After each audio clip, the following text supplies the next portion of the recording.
The massive ship called Meridian floated in the dark space between stars like a metal city. Its hull stretched for miles and glowed with lights from 1,000 different worlds.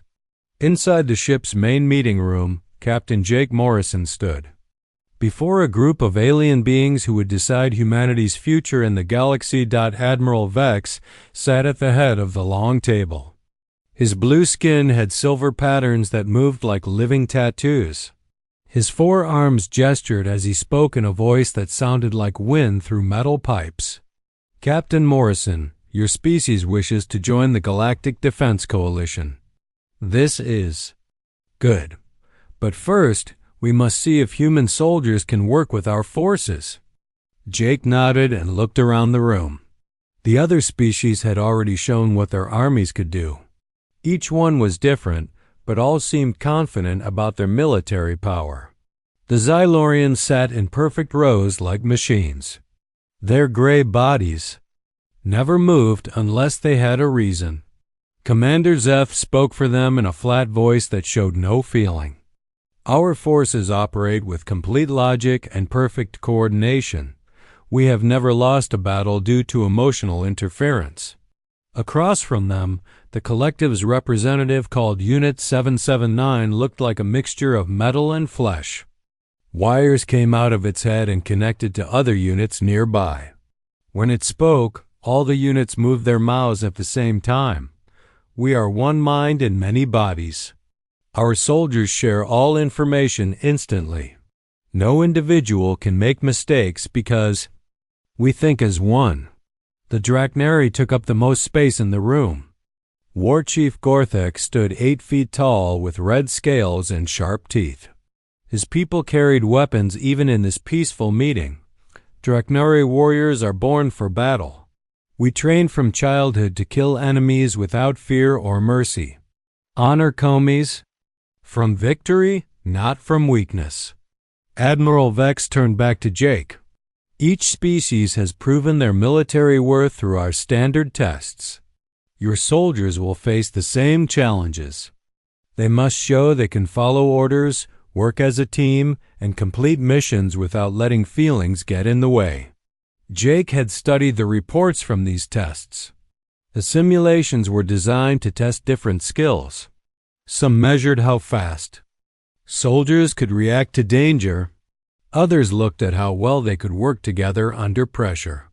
All of them focused on one thing: following orders no matter what happened.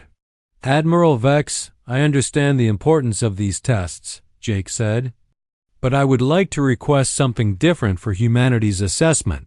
The room became quiet. Even the collective's constant humming stopped for a moment.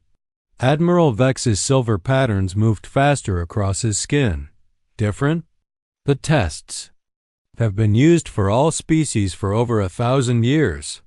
They measure what matters in war.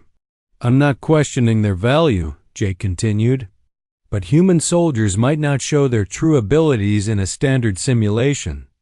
We would like to demonstrate our forces in a real situation instead of a practice scenario. War Chief Gorthik laughed, a sound like rocks grinding together. Humans think they are too special for our tests? This shows weakness before we even begin. Commander Zeth tilted his head in that mechanical way Xylorians had. Uncontrolled variables make assessment difficult. Standard protocols exist for logical reasons. Unit 779 spoke with its multiple voices. Deviation from established procedures introduces chaos. Chaos leads to failure. But Admiral Vex held up one of his 4 hands for silence. His eyes, which were completely black, seemed to look deep into Jake's mind. You believe your soldiers are different from others we have seen? I believe all soldiers are different, Admiral. But yes, humans might approach problems in ways that don't show up in simulations. Admiral Vex was quiet for a long time. The other species shifted in their seats and made small sounds of disapproval. Finally, he spoke. Very well, Captain Morrison. We will arrange a real scenario for your assessment. But understand this, if your soldiers fail, Humanity will not be welcome in our coalition. The galaxy has no place for military forces that cannot be trusted. Jake activated his communication device. Sergeant Park, this is Captain Morrison. Please prepare your squad for immediate deployment. The voice that came back was clear and confident. Yes, sir, Captain. Sergeant Lisa Park and squad ready for whatever you need. You'll be transported to a derelict space station for assessment. The scenario involves hostile forces holding civilian hostages. Your mission is to neutralize the threat and secure the area. Understood, sir. We'll handle it. Jake looked around the room at the alien faces watching him. Some showed curiosity, others skepticism. War Chief Gorthik still looked amused, as if he expected the humans to fail badly. My people are ready. Admiral Vex. Then we shall see what makes human soldiers different from all others, Admiral Vex said. His silver patterns now moved in slow, hypnotic waves. Transport them to Station Omega-7. All observers will monitor their performance. As Jake watched the transport beam activate, he hoped he had made the right choice. The galaxy was about to see humanity's approach to war, but he wasn't sure if they would understand what they saw. The old space station hung in the darkness like a broken piece of metal and glass. Station Omega-7 had been abandoned for years, but now it served as the perfect place to test human soldiers. Sergeant Lisa Park materialized on the station's main deck along with her 3 squad members. The transport beam left them in a corridor filled with flickering lights and the smell of old air. Okay, people, you know the drill, Lisa said into her comm unit. Hostile forces have taken civilian hostages somewhere in this station. Our job is to find them, eliminate the threat, and get the civilians out safely. Corporal Ben Hayes checked his weapon and nodded. He was a big man with steady hands and calm eyes. Scanner shows movement in the central hub, Sergeant. Multiple heat signatures. Private First Class Amy Stone adjusted her medical pack alongside her rifle. She had joined the military after working as a civilian doctor, and she never went anywhere without supplies to help injured people. I'm reading at least 12 individuals. Some signatures look weak, maybe injured. Private Danny Ross was the youngest of the group, barely 20 years old, but he had sharp eyes and quick reflexes. Sarge, the station security system is still partly active. I can tap into their cameras if you want eyes on the situation. Do it, Ross, Lisa ordered. But be careful. We don't know what kind of defenses these hostiles might have set up. On the Meridian, the alien observers watched through cameras mounted on the human soldiers' equipment. Admiral Vex studied the humans' movements with interest. They moved differently than other species soldiers. There was less rigid formation, more individual decision-making. Commander Zeth spoke in his emotionless voice. The humans show poor discipline. They should advance in standard formation, not spread out like this. War Chief Gorthik growled his agreement. Proper warriors move as one unit. These humans wander around like lost children. Unit 779 buzzed with its collective voice. Individual initiative creates inefficiency. Optimal strategy requires unified action under single command authority. But Jake Morrison watched his soldiers with growing pride. They weren't following standard galactic military doctrine, but they were doing something else. They were thinking. Back on the station, Danny Ross had accessed the security cameras. What he saw made him freeze. Sergeant, you need to see this. Lisa moved to look at the small screen Ross held. Instead of armed terrorists or enemy soldiers, she saw families huddled together in the station's main hub. Men, women, and children sat on the floor, some covered with blankets. Many looked sick or injured. In the center of the group, a man with gray hair was trying to organize the distribution of small packages of food. Those aren't hostiles, Amy Stone whispered. They're refugees. Ben Hayes lowered his weapon slightly. The briefing said hostile forces, Sarge, but those people look like they're just trying to survive. Lisa studied the screen more carefully. The gray-haired man was obviously the leader, but he wasn't giving military orders. He was helping a woman feed her sick child. Other adults were checking on elderly people or trying to repair broken equipment. Ross, can you get audio on this? Danny worked with the security system for a moment, then sound came through their comm units. The gray-haired man was speaking in standard galactic language, but his accent was human. Carl, we can't keep rationing the food like this. The children need more nutrition or we're going to lose more of them. Another voice answered, tired and frustrated. Carl Webb, I know you're doing your best, but we don't have enough supplies. We've been on this station for 3 weeks with nothing but emergency rations from the escape pods. Lisa felt her stomach tighten. These weren't enemies at all. They were survivors of something terrible, trying to take care of each other in an abandoned station. Hayes, what's our official mission parameters again? Ben checked his orders on his wrist display. Neutralize hostile forces holding civilian hostages and secure the area for coalition forces. But they're not holding hostages, Amy said quietly. They are the civilians. On the Meridian, the observers were becoming confused and agitated. Commander Zeth's mechanical voice cut through the air. The humans have identified their targets. Why are they not advancing to complete their mission? Admiral Vex leaned forward in his chair.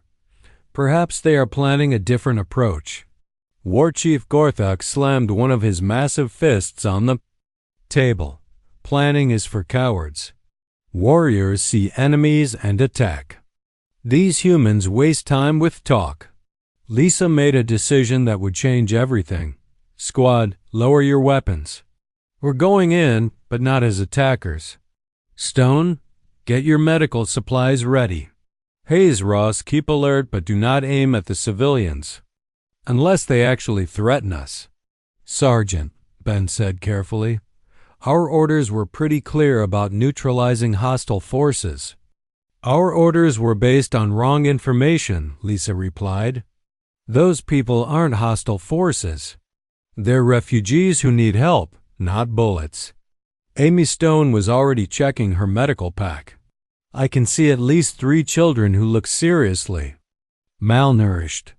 And that elderly woman in the corner appears to have some kind of infection. Then we help them, Lisa said simply. Move out, but keep your weapons ready in case there are actual hostiles somewhere else on this station.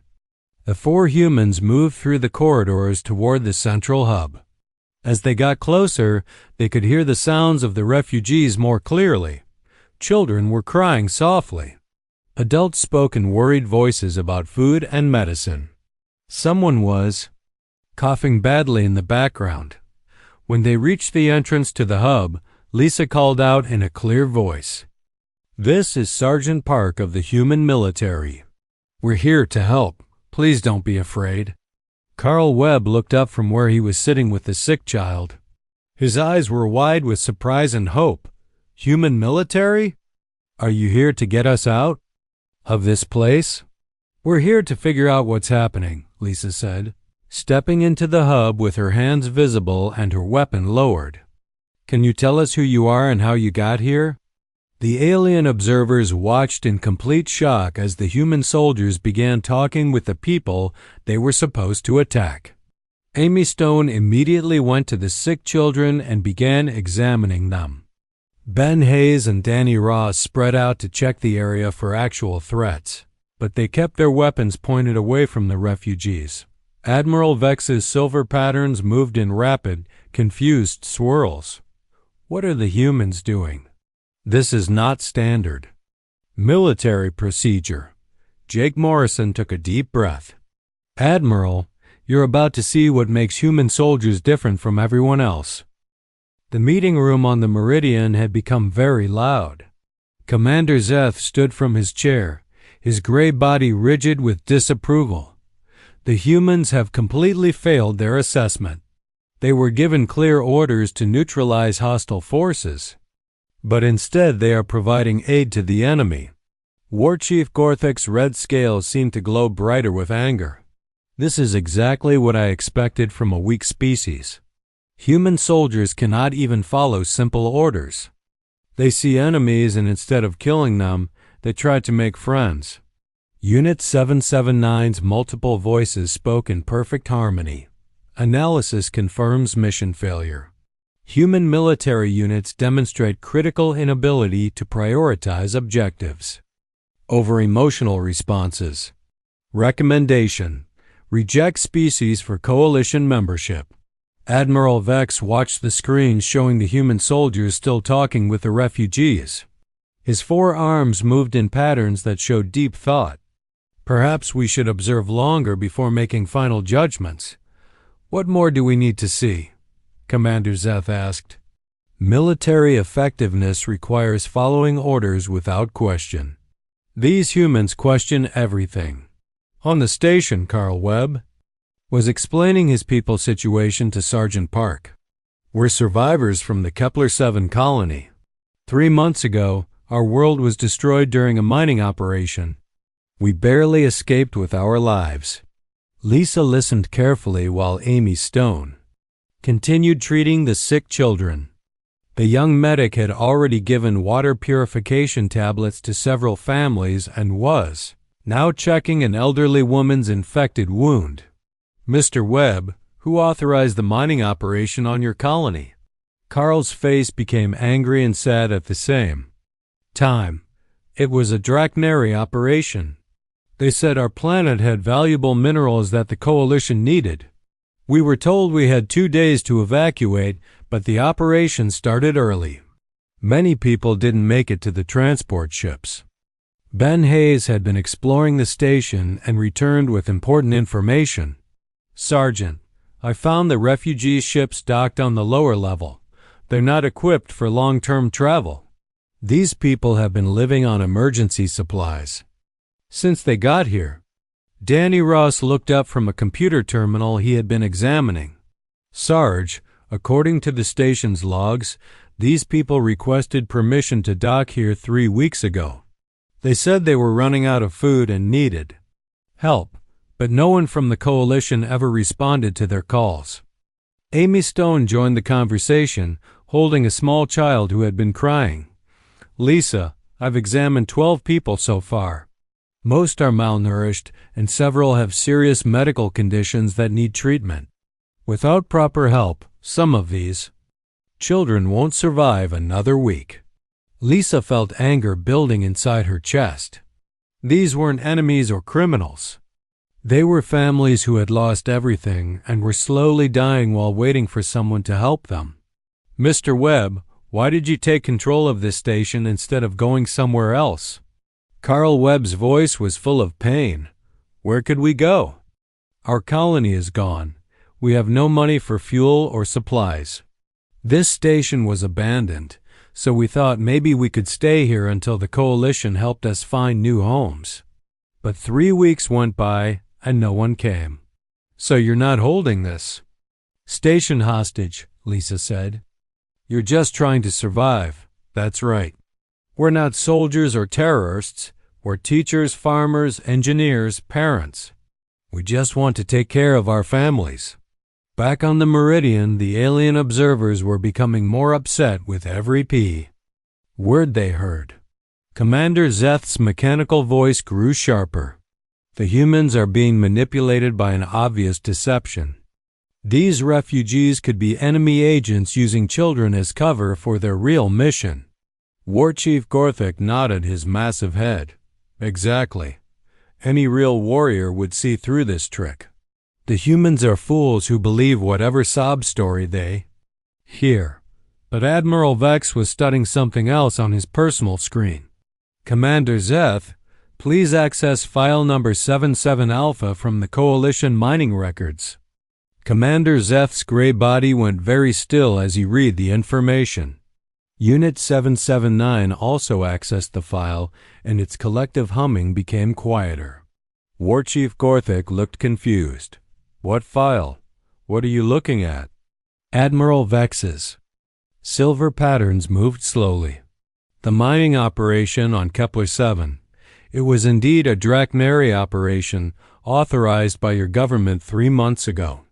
The evacuation timeline was supposed to be 10 days, but the operation began after only 36 hours. War Chief Gorthik's red scales darkened. Mining operations cannot wait for slow civilians. If they did not evacuate fast enough, that is their problem, not ours.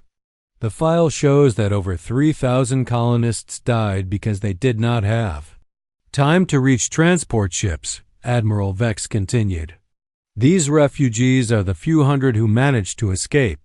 Jake Morrison had been quiet during this exchange, but now he spoke clearly.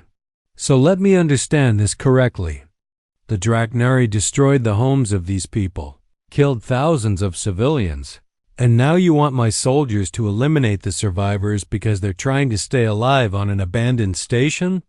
War Chief Gorthik stood to his full 8-foot height. Those colonists were weak. In war, the weak die so the strong can claim victory. This is the natural way of things. That's not war, Jake said, his voice getting harder.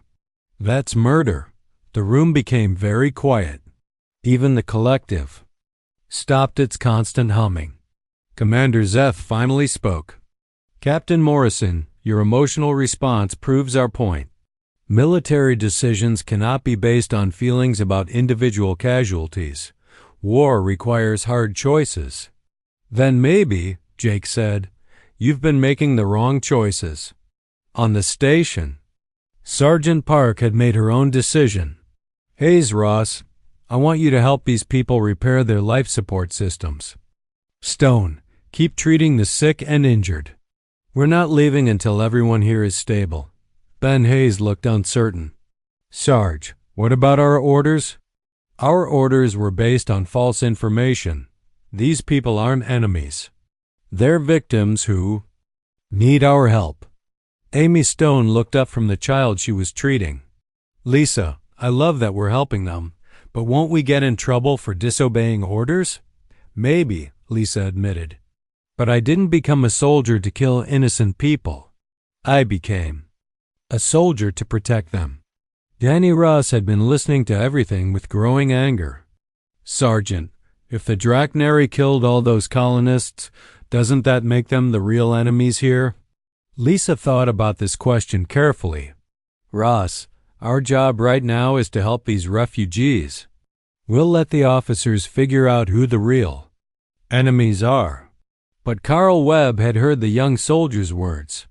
You would really stand up for us against the people who destroyed our world? Lisa looked around at the faces of the refugees. She saw hope in their eyes for the first time since her squad had arrived. Children who had been crying were now watching the human soldiers with curiosity instead of fear. Parents held their sick babies a little tighter, but not because they were afraid of the soldiers, because they finally believed someone might help them. Mr. Webb, Lisa said quietly, that's what soldiers are supposed to do. The warning alarms started screaming throughout Station Omega 7 just as Amy Stone finished treating the last sick child. Red lights flashed in the corridors and an automated voice spoke in the standard galactic language. Alert, security. Protocols activated.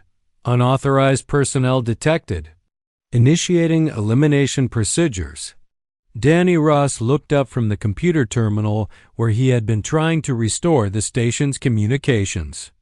Sergeant, the station's defense system just came online.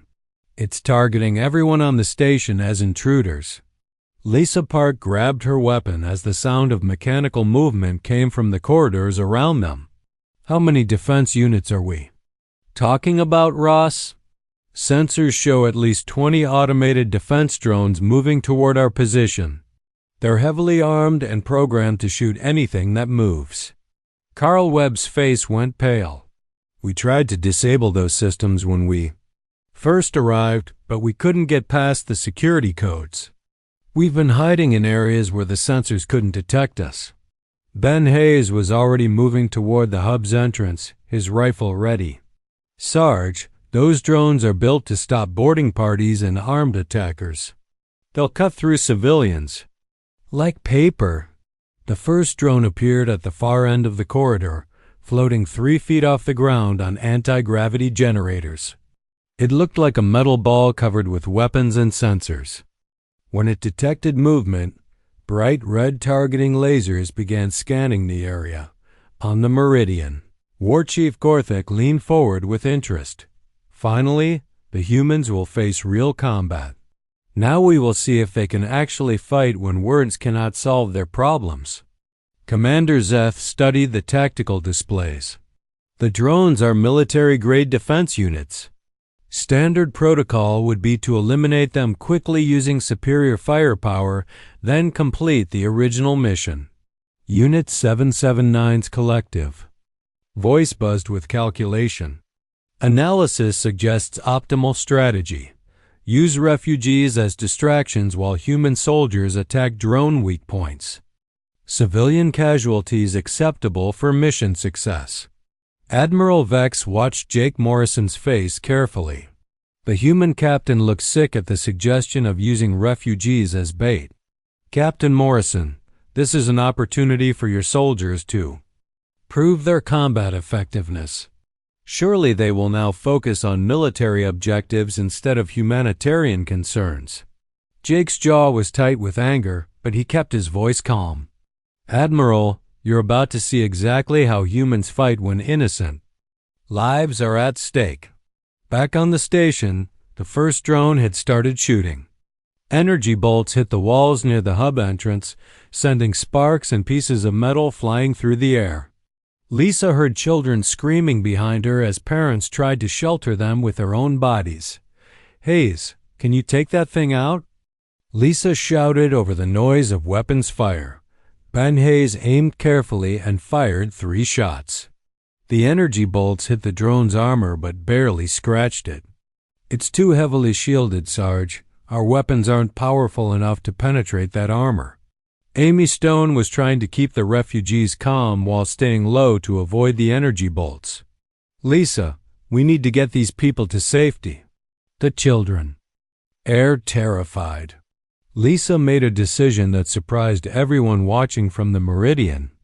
Instead of ordering her soldiers to focus on destroying the drones, she turned to Carl Webb. Mr. Webb, do you and your people know this station's layout better than we do? Carl nodded quickly. We've been living here for 3 weeks. We know. Every corridor and maintenance tunnel. Good. I need you to organize your people into groups. Adults who can fight, adults who can't, and all the children with the elderly. We're going to work together to get everyone out of this alive. War Chief Gorthik roared with laughter. The humans want to fight alongside untrained civilians? This is not military strategy. This is chaos. But Lisa was already implementing her plan. Stone, I want you to take the children and elderly to the safest part of the station. Webb, which areas have the best shelter? Carl thought quickly. The lower. Engineering section has thick walls and only one entrance. If we can get everyone there, the drones would have to come at us through a narrow corridor. Perfect. Ross, you go with Stone and help protect the civilians. Hayes, you and I are going to organize the adults who can fight. Danny Ross looked uncertain. Sergeant, I'm a soldier. Shouldn't I stay and fight the drones? Lisa put her hand on the young private's shoulder. Ross, protecting those children is the most important job on this station right now. I trust you to keep them safe. Amy Stone was already gathering the Sering, the youngest children, speaking to them in a calm voice even though energy bolts were still hitting the walls around them. Come on, kids. We're going to go somewhere safer and play some games while the soldiers take care of the bad robots. Carl Webb had organized the adult refugees into 2 groups. One group included former security guards, engineers, and other people with useful skills. The other group was parents with young children, elderly people, and anyone who was too sick or injured to fight. Lisa turned to the group of able-bodied adults. I know you're not soldiers, but you know this station, and we need your help. Are you willing to work with us to stop these drones? A woman named Carol Green stepped forward. She had gray hair and oil stains on her clothes. I used to be an engineer on Kepler 7. I helped maintain the defense systems there. I might be able to help disable these drones if we can get close. Enough. A man named Frank Lopez nodded agreement. I was station security for 15 years before I retired to the colony. I'm not as fast as I used to be, but I still know how to handle a weapon. Ben Hayes was staring at Lisa with amazement. Sarge, you're really going to arm civilians and fight alongside them? Hayes, these people have been fighting to survive. For 3 months. They're not civilians anymore. They're our allies. More drones were appearing in the corridors now, their red targeting lasers creating a deadly web of light. But instead of advancing in the standard military formation that other species would use, the humans did something completely different. Lisa sent Carol Green and 2 other engineers through maintenance tunnels to reach the station's power distribution center. Their job was to find a way to overload the drone systems from inside the station's computer network. Frank Lopez and several other former security personnel were given spare weapons and positioned at choke points where the drones would have to pass through narrow spaces. This would force the drones to attack one at a time instead of swarming. Ben Hayes and Lisa took the most dangerous job for themselves. They would move through the corridors, drawing the drones' attention and leading them into the traps that the refugees had helped them set up. Ross report, Lisa said into her comm unit as an energy bolt barely missed her head. Danny's voice came back steady and calm. All civilians secure in the engineering section, Sergeant. Amy's got the sick ones stabilized, and the kids are actually having fun. They think this is some kind of adventure game. Good. Hayes, you ready for this? Ben Hayes grinned as he checked his weapon. Sarge, I've never fought alongside civilians before, but I like it. These people are braver than half the soldiers I've served with. The battle that followed was unlike anything the galactic observers had ever seen. Human soldiers and refugee civilians worked together as if they had trained as a team for years. When conventional weapons failed against the drone's armor, Carol Green helped Ben Hayes build improvised explosives from station maintenance supplies. When Frank Lopez was injured while defending a corridor, Amy Stone left her safe position to treat his wounds, and Lisa personally held off 3 drones to protect them both. Most remarkably, when the drones began targeting the engineering section where the children were hidden, every human soldier and refugee adult fought with a desperate intensity that made the automated defenses seem slow and clumsy by comparison. Commander Zeth watched in confusion as his tactical displays showed combat effectiveness levels far beyond what should have been possible. The humans' performance has improved by 300% since the civilians became involved. This makes no logical sense. Unit 779 buzzed with rapid calculations. Emotional investment in civilian welfare appears to enhance human military capability rather than diminish it. This contradicts all previous data. But War Chief Gorthik was no longer laughing. He watched the screens with growing respect as the human soldiers fought not just to complete a mission, but to protect people who had become important to them. Admiral Vex's silver patterns were moving in slow, thoughtful waves. Perhaps, he said quietly, we have been measuring military effectiveness by the wrong standards. The last defense drone fell to the deck with a metallic crash, sparks flying from its damaged systems. Carol Green's improvised electromagnetic pulse had finally overloaded the station's defense network, and Ben Hayes had destroyed the final unit with a carefully placed explosive charge. The corridors of Station Omega-7 were quiet except for the sound of people breathing hard after the intense battle. Lisa Park lowered her weapon and activated her comm unit. "Ross Stone, report. Are the civilians safe?" Danny Ross's voice came back immediately, filled with relief. "All civilians accounted for, Sergeant. No injuries in the shelter area. Amy's checking on Frank Lopez now, but he looks like he'll be okay. Good work, everyone." Lisa looked around at the refugees who had fought beside her squad. Carol Green had burns on her hands from working with the electrical systems, but she was smiling. Frank Lopez was leaning against a wall with a bandaged arm, but he gave her a thumbs up.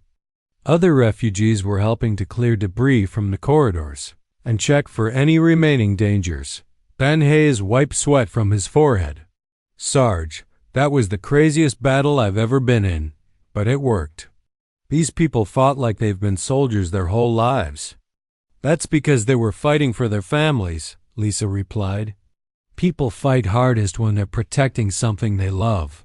Carl Webb approached the group, carrying his young granddaughter who had been one of the sick children Amy Stone had treated. "Sergeant Park, I don't know how to thank you. You could have followed your orders and treated us as enemies, but instead you risked your lives to save us." Lisa smiled at the little girl, who is now healthy enough to be curious. "About the human soldiers' equipment. Mr. Webb, we became soldiers to protect people, not to hurt them. You just reminded us what that really means." On the Meridian, the alien observers sat in stunned silence.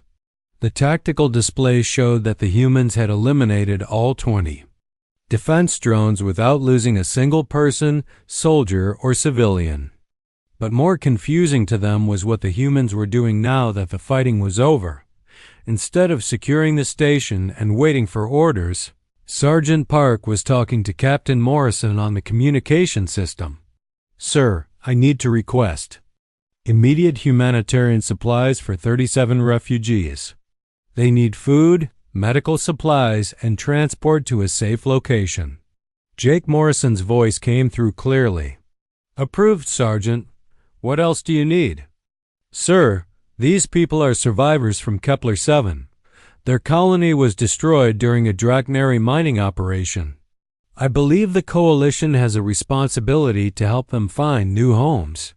Commander Zeth stood up so quickly his chair fell over. "The human is making accusations against a Coalition member species. This is completely outside her authority." War Chief Gorthek's red scales were dark with anger. How dare these humans criticize Draknari operations? The mining of Kepler-7 was approved by the Coalition Council. Unit 779's collective voice buzzed with agitation. Human soldiers are exceeding mission parameters. Refugee welfare is not a military responsibility. Resources should be allocated to strategic objectives, not civilian comfort. But Admiral Vex was watching something else on his screens. The refugees on the station were not just sitting around waiting to be rescued. They were working with the human soldiers to repair damaged systems, organize supplies, and take care of each other. Children who had been sick and frightened a few hours ago were now helping adults carry equipment and asking the soldiers questions about their weapons and gear. "Captain Morrison," Admiral Vex said, "your soldiers have completed their combat assessment, but they continue to operate outside normal military protocols. Why are they not securing the station and preparing for extraction?" Jake's answer was immediate. "Admiral, my soldiers secured the station by eliminating the defense drones. Now they're doing what human soldiers do after victory. They're making sure the people they protected are actually safe." "This is not standard procedure," Commander Zeth protested. "Military forces complete objectives and withdraw. Civilian welfare is handled by other agencies." "Then maybe your standard procedures are wrong," Jake replied calmly. The tension in the room was growing dangerous. War Chief Gorthek stepped forward, his massive frame intimidating even on a ship full of heavily Favenhold Armed aliens. Human, your soldiers have insulted Draknari honor by questioning our operations. This cannot be ignored. Are you challenging my people to combat? Jake asked, his voice getting harder. I am demanding satisfaction for the insult. Your sergeant. Park must face a Draknari warrior in single combat to resolve this matter of honor. Admiral Vex held up 2 of his 4 hands. War Chief Gorthik, Sergeant Park has no authority to accept such a challenge. She is a military subordinate, not a diplomatic representative. But before anyone could say more, Lisa Park's voice came through the communication system. Admiral Vex, this is Sergeant Park.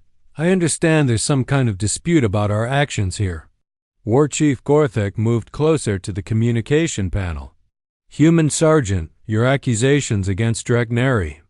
Operations are acts of dishonor. You must face me in combat to answer for your words. There was a long pause before Lisa replied. War Chief Gorthik, I didn't make accusations. I stated facts. The people here are refugees from a world your people destroyed. If you want to fight someone about that, you'll have to go through my entire squad first. Ben Hayes' voice joined the conversation. That's right, Sergeant. We all stand together on this. Amy Stone added her agreement. These people deserve justice for what happened to them. Even Danny Ross, the youngest member of the squad, spoke up clearly. We're not backing down from bullies, no matter how big they are. Admiral Vex found himself in an unprecedented diplomatic situation. A squad of human soldiers was essentially accusing a coalition member species of war crimes, and now that species representative was demanding combat to settle the matter. But there was something else happening that was even more unusual. Carl Webb's voice came through the communication system, speaking directly to the observers on the Meridian. Admiral Vex, my name is Carl Webb. I speak for the survivors of Kepler.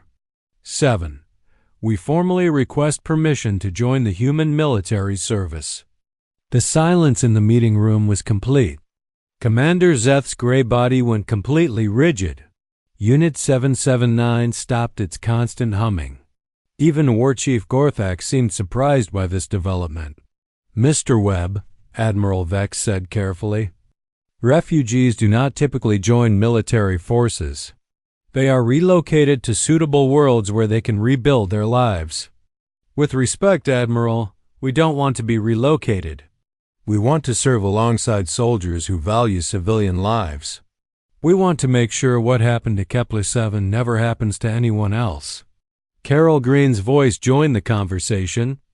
I'm an engineer. I can help maintain military equipment and design defensive systems. Frank Lopez spoke next. I have security experience. I can train other people to protect themselves. One by one, more refugee voices joined in. Teachers who wanted to educate military personnel about civilian needs. Doctors who wanted to work with military medics. Parents who wanted to make sure other families never had to watch their worlds burn. Admiral Vex looked around the meeting room at the confused and angry faces of the other species representatives. Captain Morrison, it appears your assessment has created complications we did not anticipate. Jake Morrison's voice was calm but determined. Admiral, I think the assessment has shown exactly what it was supposed to show. You wanted to see what human soldiers are like. Now you know. Amy Stone's voice came through one more time.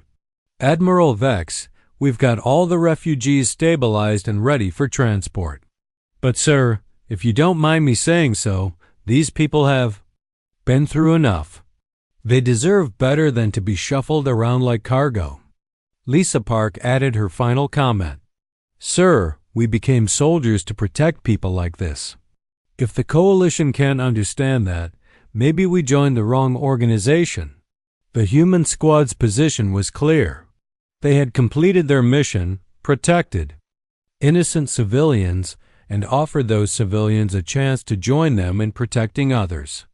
They had shown courage, compassion, and military effectiveness that exceeded all expectations, but they had also challenged the fundamental assumptions about what military service should be, and they were not apologizing for it. Admiral Vex stood before the assembled representatives in the Meridian's Grand Council chamber. The room was larger than the meeting room they had used before, with seats for over 100 different species. Today, however, only the core members were present to make the most important military decision in recent galactic history.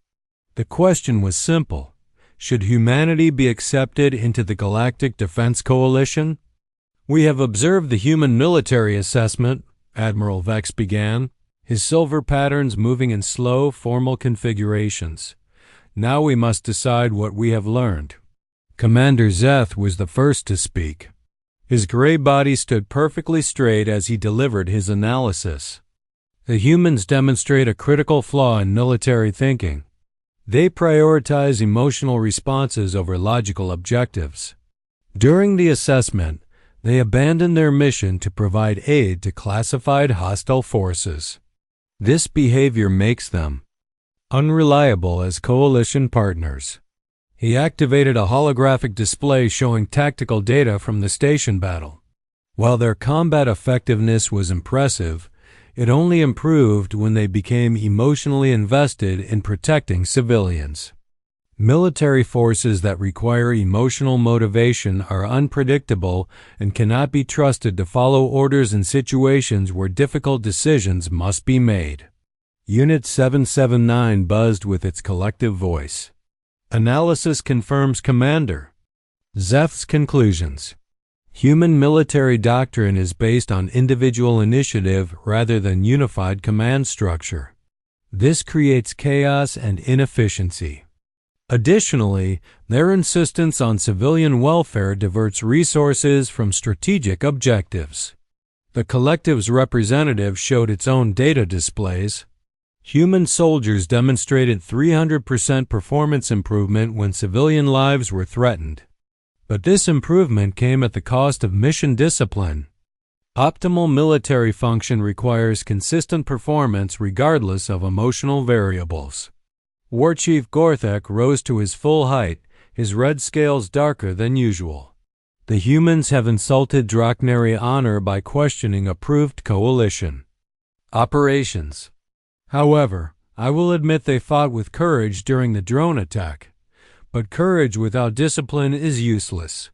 Real warriors follow orders and eliminate enemies without hesitation. He looked directly at Jake Morrison. The human sergeant's refusal to accept individual combat shows that humans avoid personal responsibility for their challenges to other species. This weakness makes them unsuitable for military alliance. Admiral Vex turned to Jake Morrison. "Captain, you have heard the concerns of our coalition partners.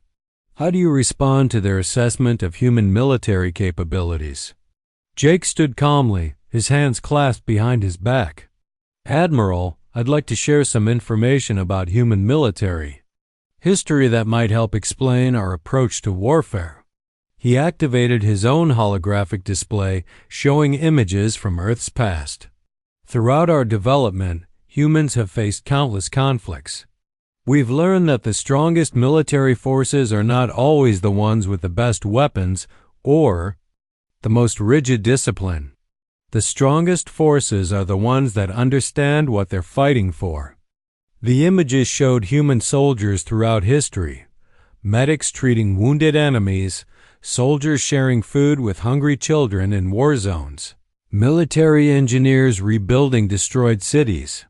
Human soldiers don't fight just because they're ordered. 2. They fight because they believe in protecting something important. Jake changed the display to show more recent data. In our history, the military units with the highest success rates were not the ones that followed orders blindly. They were the units where soldiers trusted each other, cared about their mission, and understood the consequences of their actions. Commander Zeth interrupted. "Emotional attachment leads to poor decision-making. Logic and discipline are the foundations of military effectiveness. With respect, Commander, I disagree, Jake replied. During the assessment, my soldiers performed better than any simulation could have predicted. They adapted to unexpected situations, worked with available resources, and found creative solutions to complex problems. They did this because they cared about the outcome, not just about following orders. He showed the tactical data from the station battle. Sergeant Park's squad eliminated 20 military-grade defense drones without losing a single person soldier or civilian. They did this by working with refugees who had no military training. Standard military doctrine says this should have been impossible. Unit 779 buzzed loudly. The success was achieved through inefficient resource allocation and violation of command structure. Reproducible results require standardized procedures. But it worked, Jake said simply. And it worked because human soldiers understand that military strength comes from protecting people, not from conquering them. Admiral Vex had been studying all the data carefully. Now he spoke in a thoughtful voice. Captain Morrison, your soldiers certainly demonstrated unusual capabilities. But the Coalition has operated successfully for over 1,000 years using established military principles. Why should we change our methods now? Jake took a deep breath. Admiral, may I share some intelligence that you might not have seen yet? At Admiral Vex's nod, Jake activated a classified data stream. Our deep space monitoring stations have detected unusual activity in the Andromeda sector. Unknown ships using technology we've never seen before. Early analysis suggests they may be from outside our galaxy entirely. The room became very quiet. Admiral Vex's patterns moved faster. You believe we may face an external threat? I believe we may face threats that can't be defeated with conventional military thinking. If hostile forces attack our civilian populations, we'll need soldiers who understand that protecting those populations is just as important as destroying enemy ships. Jake changed the display again, showing strategic projections. Commander, Zeth, your forces are incredibly efficient at eliminating known threats. Unit 779, the collective's coordination is perfect for large-scale operations. War Chief Gorthek, Drakneri warriors are unmatched in direct combat. He paused and looked around the room. But what happens when you face enemies who use tactics you've never seen? What happens when the logical choice leads to defeat? What happens when the enemy's greatest weapon is making you choose between military objectives and protecting innocent lives? War Chief Gorthik growled. Then we choose military objectives. Victory requires sacrifice. And that, Jake said quietly, is exactly what they would expect you to choose. Human soldiers fight differently because we refuse to accept that choice. We find ways to achieve military objectives and protect innocent lives. Admiral Vex was quiet for a long time. Finally, he spoke. Captain Morrison, what exactly are you proposing? I'm proposing that humanity be accepted into the Coalition with a special designation. Create a new category of military service, humanitarian defense forces.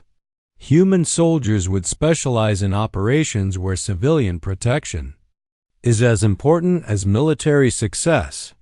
Commander Zeth stood up. This is unprecedented. Military forces cannot have divided loyalties. Not divided loyalties, Jake corrected.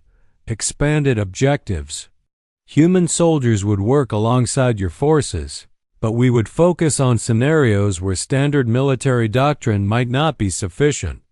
Unit 779 buzzed with calculations. Analysis suggests potential value in specialized forces for non-standard scenarios. However, risk assessment indicates possible mission conflicts. Then we establish clear protocols, Jake replied. Human forces handle civilian protection and unconventional threats. Traditional coalition forces maintain strategic objectives and standard operations. We work together, not in opposition. Admiral Vex looked at the other representatives. War Chief Gorthek, would Draknari forces accept human soldiers as specialized partners rather than direct competitors? Gorthek considered this carefully. If the humans restrict their operations to civilian protection, they would not interfere. With Draknari combat missions, this might be acceptable. Commander Zeth and Unit 779 also indicated cautious acceptance of the specialized role concept. Admiral Vex made his decision. The Galactic Defense Coalition will accept humanity. As a member species with the designation of Humanitarian Defense Forces, human military units will be deployed in situations requiring civilian protection, unconventional tactics, or operations where standard military protocols may be insufficient. Jake Morrison smiled. Admiral, I accept those terms on behalf of humanity. However, Admiral Vex continued, there is one more matter to resolve. The refugees from Kepler-7 have requested to join human military service. This is also unprecedented. Jake nodded. Admiral, those people have proven they can work alongside our soldiers effectively. They understand the cost of not protecting civilian populations. I believe they would make excellent additions to our humanitarian defense forces. Admiral Vex's patterns moved in what Jake had learned was approval. Very well, the refugees will be granted provisional status in human military service subject to standard training and evaluation. 3 months later, Sergeant Lisa Park stood on the bridge of the newly commissioned human ship Liberty as it approached its first official mission. Her squad had been expanded to include several of the Kepler-7 survivors, including Carol Green as their technical specialist and Frank Lopez as their civilian protection coordinator.